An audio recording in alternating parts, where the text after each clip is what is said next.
पाक अमरीका ताल्लुकात का नया दौर। वज़ीर-ए-आज़म शहबाज शरीफ और अमरीकी सदर डोनाल्ड ट्रंप की गैर रस्मी मुलाकात, खुशगवार जुमलों का तबादला। शहबाज शरीफ आज अमरीकी सदर के इशाइयों में शिरकत करेंगे। कल वाशिंगटन में डोनाल्ड ट्रंप से मुलाकात मुतवक्के। दो तरफा ताल्लुकात, तिजारत और सरमायाकारी समेत इलाकाई और बैनुल अक़वामी अमूर पर तबादला ख्याल किया जाएगा। गजा जंग के खात्मे के लिए कोशिशें। वज़ीर-ए-आज़म शहबाज शरीफ समेत 8 मुस्लिम ममालिक के सरबराहान की अमरीकी सदर से मुलाकात। शहबाज शरीफ 26 सितंबर को जनरल असम्बली से खिताब करेंगे। फ़लस्तीन और मकबूजा कश्मीर के मज़लूम अवाम का मुकद्दमा दुनिया के सामने रखेंगे।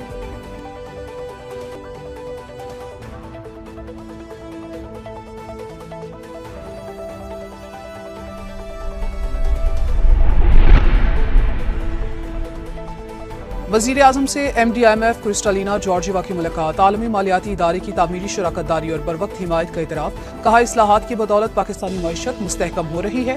वज़ीर-ए-आज़म से आलमी बैंक के सदर अजय बंगा की भी मुलाकात। जामे इस्लाहाती एजेंडे पर तबादला ख्याल। वज़ीर-ए-आज़म बोले, रिफॉर्म्स ने पाकिस्तान को मैक्रो इकनॉमिक इस्तेहकाम की तरफ गामजन कर दिया।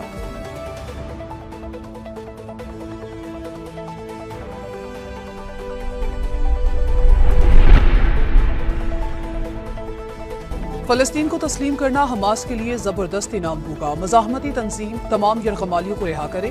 अमरीकी सदर डोनाल्ड ट्रंप का जनरल असम्बली से खिताब। कहा, गजा जंग बंद हो जानी चाहिए, फ़लस्तीनी रियासत भी कायम होनी चाहिए, लेकिन हमास की कोई गुंजाइश नहीं। सदर ट्रंप नोबेल इनाम चाहते हैं तो गजा जंग रुकवाएं। फ्रांसीसी सदर का मशवरा।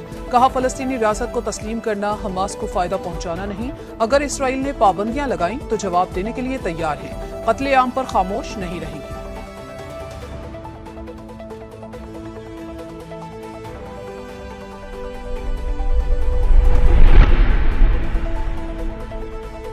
पंजाब में कोई अब बेवाओं और यतीमों की जमीन पर कब्जा नहीं कर सकेगा। खुसूसी ट्राइब्यूनल और खुसूसी अदालतें बना रहे हैं। 90 दिन के अंदर जमीन पर कब्जे का फैसला होगा। वजीर आला पंजाब मरियम नवाज का ऐलान। कहा, पंजाब ने मुल्क को गवर्नेंस का नया मॉडल दिया। नाजायज मुनाफाखोरी किसी सूरत बर्दाश्त नहीं। गंदुम, आटा, सब्जी और रोटी की सरकारी कीमत को यकीनी बनाना है। पैरा के एहलकार खुद पर रिश्वत को हराम समझे। वजीर आला पंजाब मरियम नवाज की Punjab enforcement and regulatory authority की पासिंग आउट परेड में शिरकत। अफसरान में एजाजात तकसीम किए।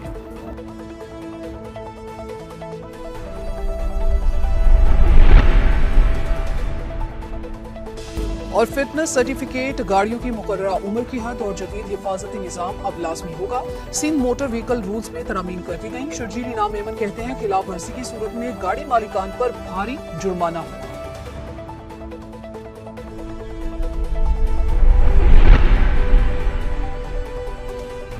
दरियाए सिंध कोटरी के मकाम पर दरमियाने दर्जे का सैलाब। कोटरी बैराज पर पानी का बहाव 3,98,000 क्यूसेक। ठट्ठा में सजावल पुल के करीब कई देहात सैलाबी पानी की लपेट में। गांव याद मोहम्मद और अल्लाह मीर भर में 100 से ज्यादा घर ज़ेर-ए-आब। कंडियारों के करीब कई देहात ज़ेर-ए-आब। जमीनी राबता मुनक़ती।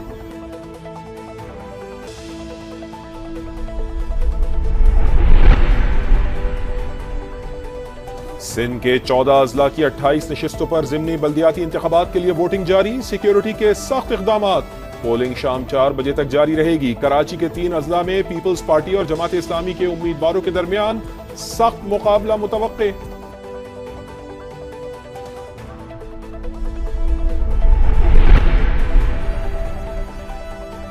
समंदरी तूफान रगासा ने तबाही मचा दी। ताइवान में 14 अफराद हलाक, 152 लापता। हांगकांग शहर मुकम्मल बंद, रेड अलर्ट जारी।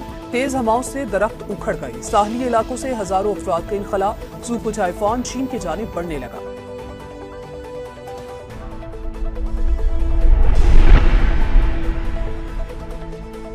एशिया कप के फाइनल तक रसाई की जंग में आज भारत और बांग्लादेश की टीमों में जोर का जोर पड़ेगा। दोनों टीमें सुपर 4 मरहले में एक-एक मैच जीत चुकी हैं। भारत ने पाकिस्तान और बांग्लादेश ने श्रीलंका को हराया था।